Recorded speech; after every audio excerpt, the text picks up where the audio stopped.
Bom dia, boa tarde, boa noite ou boa madrugada para você, seja qual for o horário em que estiver assistindo. Trago nesse vídeo minha análise e também conto o que foi cortado da novel nesse episódio 10 da terceira temporada do anime de Re:Zero.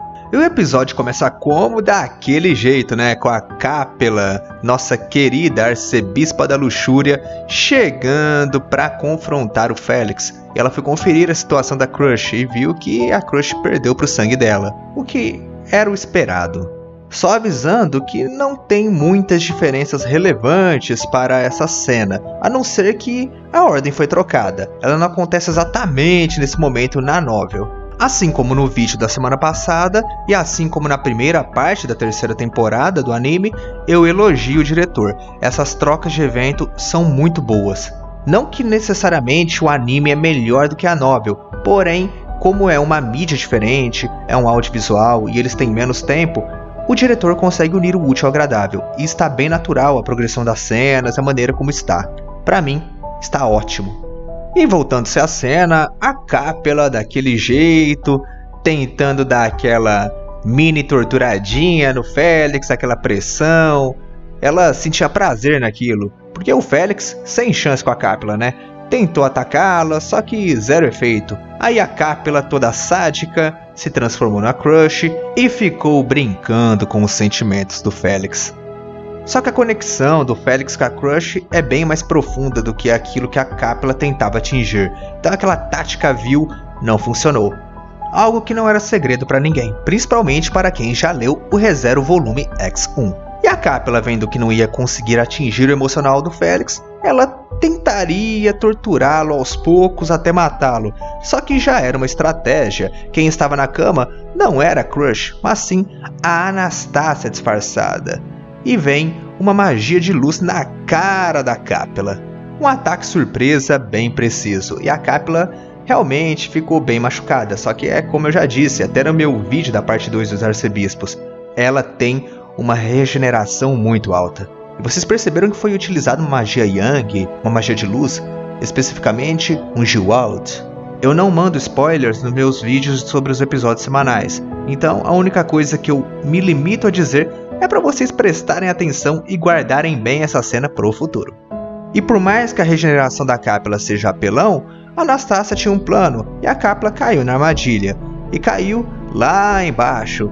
E já nem é spoiler isso, né? Porque já foi mostrado. A luta da Capela será contra Aldebaran.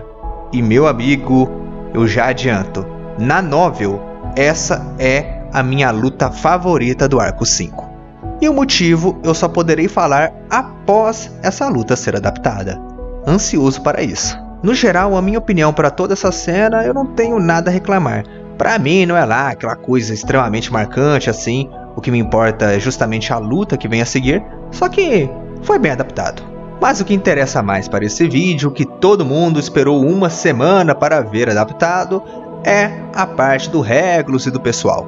Regulus sendo saco de pancada pro Reinhard, porque, assim como eu já falei, embora ele seja o arcebispo mais poderoso, isso é exclusivamente por causa da sua autoridade, porque sem autoridade o cara é um total fracote. E uma das coisas mais engraçadas é que na novel, por mais que o Regulus ele esteja apanhando, por mais que o Regulus, em tese, ele teria que ter noção de toda essa diferença, já que ele tá sendo tacado de lá e pra cá, o Regulus, ele não desce do pedestal. O anime ele tem tempo, então ele não consegue adaptar tudo, mas cara, o Regulus ele consegue irritar até mesmo o Reinhard. E o Reinhard também, sem tanta percepção da realidade, ou com uma humildade acima da média, ele ainda fala que ouvir o Regulus falando era como olhar para um espelho. E nem o Reinhard está aguentando mais. E para quem não viu o último vídeo, eu classifico o Regulus como o melhor exemplo para Re:Zero com um personagem que tem transtorno dissociativo. Ele não tem noção nenhuma da realidade, mesmo estando acontecendo na frente dele. Ele vai distorcer para o que ele acredita. Isso já ficou claro no anime, até já foi dito, eu nem precisaria colocar a página da novel, mas estou deixando aí também. Chega a um ponto tão absurdo que o Regulus, depois de tudo aquilo que aconteceu, ele ainda acredita que quem está roubando a noiva dele é o Subaru. Ele não acredita que é o inverso. Ele não acredita que ele que roubou a Emília do Subaru. Ele acredita que o Subaru que está roubando a noiva dele. E de longe, o Regulus, ele não é só aquele vilão, o arcebispo que mais fala, como também é o mais prolixo. Ele vai, repete e irrita. Ele não irrita só os leitores, irrita todo mundo. O cara conseguiu irritar o Reinhard. Um dos fatores que mais torna o Regulus irritante é o fato de que a conversa com ele não vai a lugar nenhum. Não existe motivos para alguém conversar com o Regulus. Não existe um diálogo, apenas monólogo. É por isso que esse ser, esse pequeno rei, definido já no episódio, consegue ser tão irritante. E se bobear, o arcebispo mais irritante de todo o culto da bruxa para nós leitores. Porque não existe diálogo. É incrível, com os outros arcebispos também não há uma oportunidade de diálogo saudável, não existe, em muitos casos, resultados conversando com os outros arcebispos, assim como é mostrado mais pra frente com a Sirius. Porém, com o Regulus, a esperança é zero. Com os outros, ainda há um mínimo motivo, ainda parece que faz sentido ter uma conversa com eles. Só que com o Regulus, não, é impossível.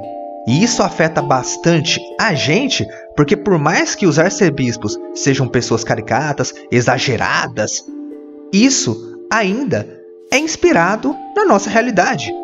Quando a gente vê uma cena do Regulus agindo de forma birrenta e não dando nem sequer ouvidos às outras pessoas, a gente lembra daquela pessoa na vida real que age dessa forma. Claro, de uma maneira menos exagerada, mas age de maneira parecida. É possível você estabelecer um diálogo com uma pessoa arrogante, uma pessoa prepotente, uma pessoa com uma índole horrível, só que ainda que te escuta. Agora, meu amigo, imagina conversar com uma pessoa que tudo, absolutamente tudo que você fala entra num ouvido e sai pelo outro. Ou pior, entra pelo ouvido e essa pessoa vai fazer o máximo para ter a pior interpretação possível daquilo que você falou, mesmo distorcendo. A pessoa não está nem aí com o que você fala. Ela não quer escutar, ela apenas quer falar. São esses tipos de pessoas que o Regulus representa, ainda que de forma exagerada. E é por isso que dá tanto ódio desse personagem. E não é de se impressionar que tanta gente gostou de ver esse cara apanhando, como foi no episódio passado e como foi nesse episódio. E meu amigo, que cena linda quando o Regulus é jogado lá no rio e a Emília usa um All-Human. Foi lindo! Que cena linda! A produção desse episódio estava impecável. E uma curiosidade, esse episódio demorou 1 ano e meio para ser feito. Então não à toa que ele está tão bem produzido. E isso foi confirmado pelo próprio Yasuaki Fuji, que dirigiu e fotografou esse episódio. E esse momento de apreensão se o Regulus havia sido derrotado ou não é quase a mesma coisa na novel, sendo que lá tem algumas coisas a mais. E uma coisa que é legal comentar aqui é que na novel, o Subaru se sente mal em matar o Regulus. Ele não queria estar diretamente ligado à morte dele. Ele não queria agir por vingança. Ele queria apenas fazer o que era necessário por justiça. E mesmo matando uma pessoa horrível como o Regulus, ele ainda se sentia mal. E sim, o Subaru se sentia mal matando mesmo alguém que houvesse ameaçado a sua vida. E na novel é acentuado várias vezes que por mais que fosse ruim matar, com o arcebispo não tem conversa. E aí o Tappei exagera nos adjetivos ruins para classificar um arcebispo. Aí a cena continua, o Regulus dá aquele ataque no Reinhard, e também tem aquela discussão maravilhosa entre o Regulus e a Emília. É engraçado que esses dois são bem diferentes um do outro, só que tem uma coisa que é um pouco parecido, que é a imaturidade. A Emília, com aquela imaturidade por falta de vivência, não tem muita experiência com a vida, por mais que ela seja bem velha até, ela passou o tempo da sua vida congelada. E quando acordou, ela ainda viveu isolada, tendo um pai super protetivo. E como se já não bastasse, depois que o Puck partiu, aparentemente todo personagem agora parece querer proteger a inocência dela, mas fazer o que? É a vida. Nisso, a Emília tem essa visão inocente, imatura sobre a bondade e esse choque maior quando ela vê algo ruim, a maldade. Parece uma criança indignada com uma pessoa ruim na frente dela. Não à toa que ela é tida como pura, até mesmo pelo Client. E o próprio Regulus a considera pura. Já o Regulus é outro tipo de imaturidade. É aquela imaturidade nem um pouco inocente. É aquele cara com síndrome de Peter Pan querendo fazer birrinha porque não conseguiu o brinquedinho novo. E é muito bom que essas duas imaturidades se confrontando deram esse diálogo maravilhoso com a Emília humilhando o Regulus. Uma pena que a Emília mandou tantos argumentos e o Subaru apenas conseguiu prestar atenção em 2. Desculpa, eu tinha que fazer essa piada. Mas falando sério, cara, o Regulus não é só humilhado com o Reinhard batendo nele, também é humilhado nas palavras e as caras e bocas do Regulus são muito boas. Só que é muito engraçado que ele sendo uma criança mimada, só que uma criança mimada com um poder absurdo, ele faz essas caras e bocas, sendo que ele tá carregando um pedaço do rio. Olha essa quantidade absurda de água. Olha quanto volume que esse cara conseguiu manipular. E fez uma chuva destrutiva com isso. E eu tenho 2 coisas para comentar sobre essa cena. A primeira é elogiar toda a produção. Sério, essa cena foi muito bem animada e foi muito bem feita. E a segunda coisa é uma informação que vai do anime, light novel e web novel. Alguns leitores da web novel podem se perguntar: ué, e a cena da chuva de sangue, quando vai vir? Não vai. Essa cena é exclusiva da web novel e foi retirada na versão da light novel, que é a versão que o anime adapta. Para quem estiver perdido, na versão da web novel, o Regulus pega um dragão aquático, torce, pega o seu sangue e fica fazendo uma chuva de sangue contra o Subaru e a Emília.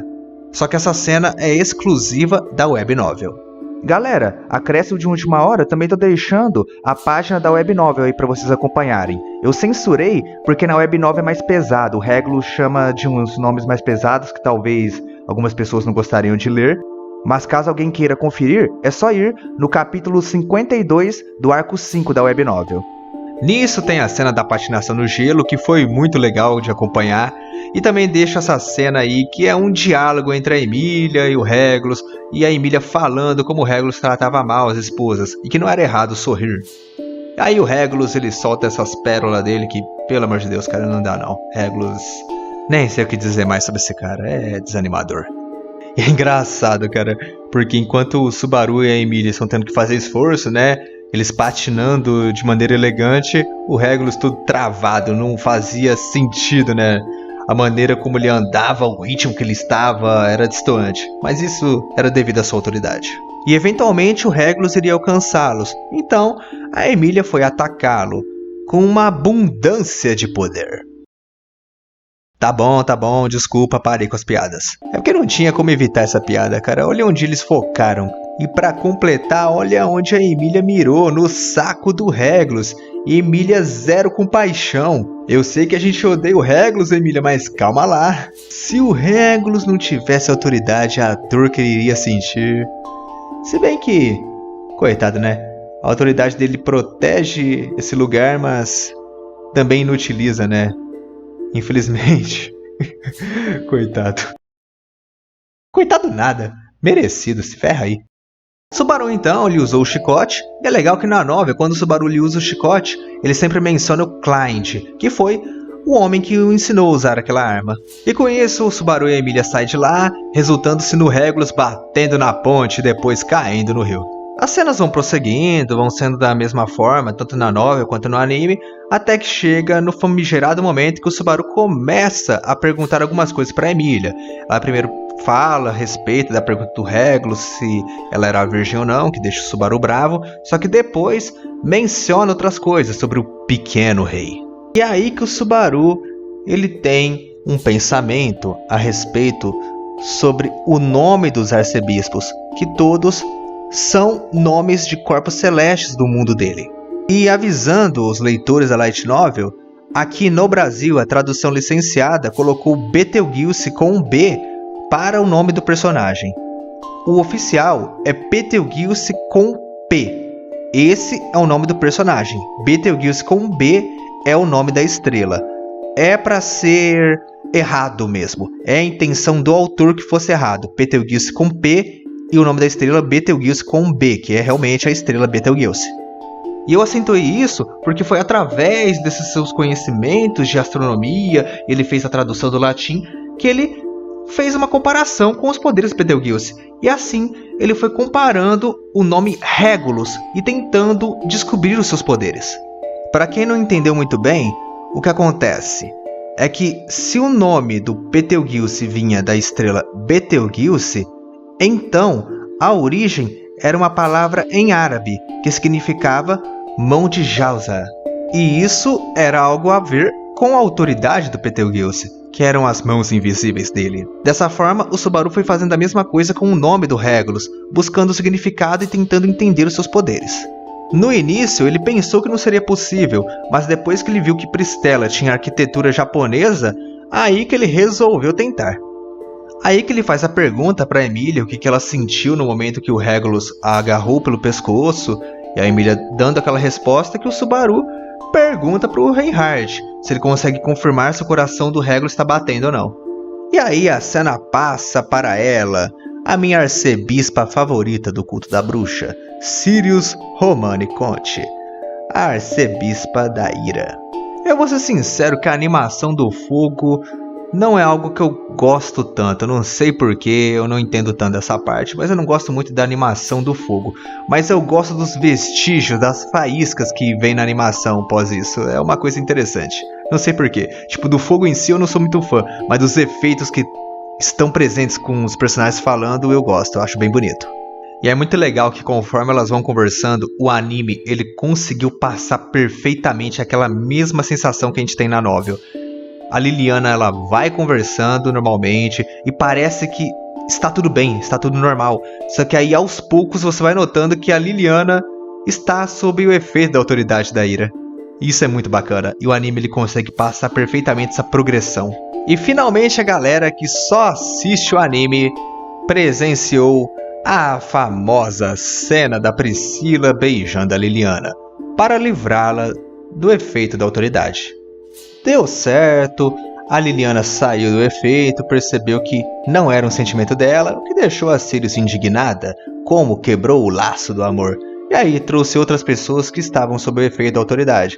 Só que aí a Priscila faz isso. A Priscila saca a espada Yankee, usa o poder dela e cria-se as chamas brancas, separando-se do pessoal até a parte da arcebispa, o que é para Liliana ir até lá, libertá-los com a canção e da proteção divina dela. Canção e proteção divina.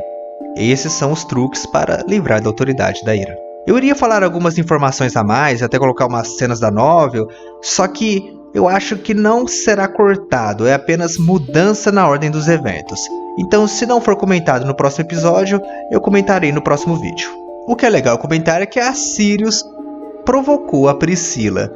E provocou a Priscila falando de uma peça literária de Voláquia. Para quem não sabe, a Priscila é de Voláquia, isso não é spoiler nenhum.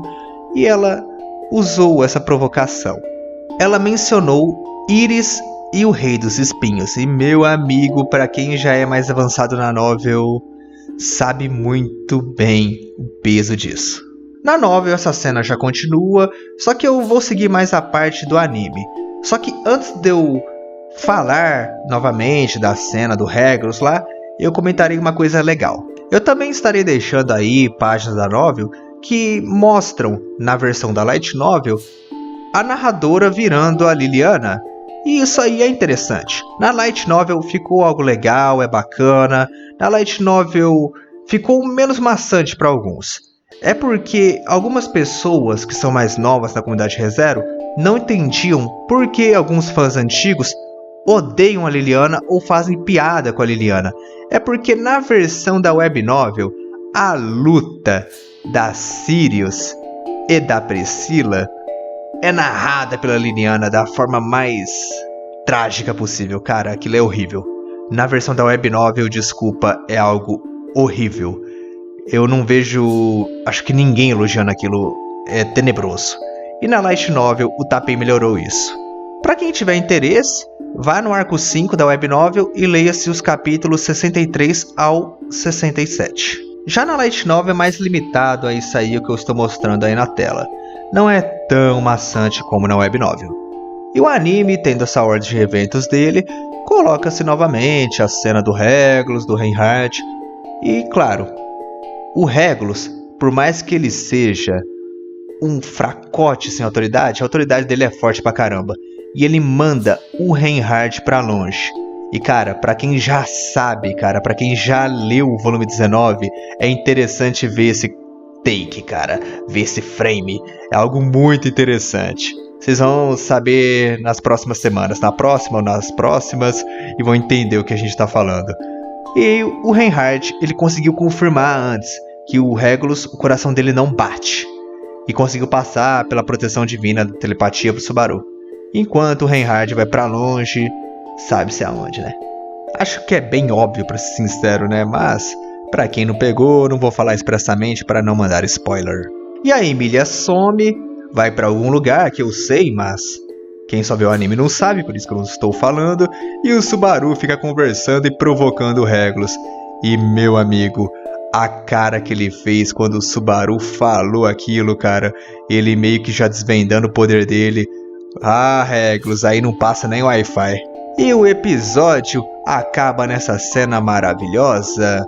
Só que não, porque depois do encerramento tem cenas pós-créditos, que é a continuação da provocação da Sirius com a Priscila. E a Sirius menciona mais 2 peças literárias, o que deixa a Priscila furiosa. E eu estou deixando as cenas da novel aí na tela para ver que realmente a Priscila ficou muito, mas muito brava. E um dos motivos pelo qual eu estou destacando esta cena é porque o Tappei nas redes sociais confirmou a importância dela. É algo inesperado. O motivo pelo qual a Priscila ficou brava é porque essas histórias são importantes para ela. Isso é óbvio. Mas o que chamou a atenção é que o Tappei comentou que o motivo da Sirius saber dessas 3 histórias será explicado mais tarde. São histórias antigas encontradas no mundo de ReZero. São parte da lore. Então, por que é importante o motivo da Sirius saber? Isso é muito interessante porque pode afetar, certamente afeta, a teoria da Sirius ser a Fortuna ou não. Realmente, esse episódio 10 da 3ª temporada do anime de ReZero ofereceu muita coisa para a gente, tanto dentro dele, bem como fora dele. Muito obrigado a todos que assistiram. Farei vídeo toda semana gravando o que o episódio do anime cortou da versão da novel e também gravo lives no final de semana, seja sábado ou domingo. E um forte abraço, um salve e agradeço a todos os membros do canal. Muito obrigado pelo apoio, meus amigos. Eu vou ficando por aqui, um forte abraço e se você gosta de animes e principalmente ReZero, eu espero sempre vê-lo por aqui, pois afinal é sobre isso que esse canal se trata.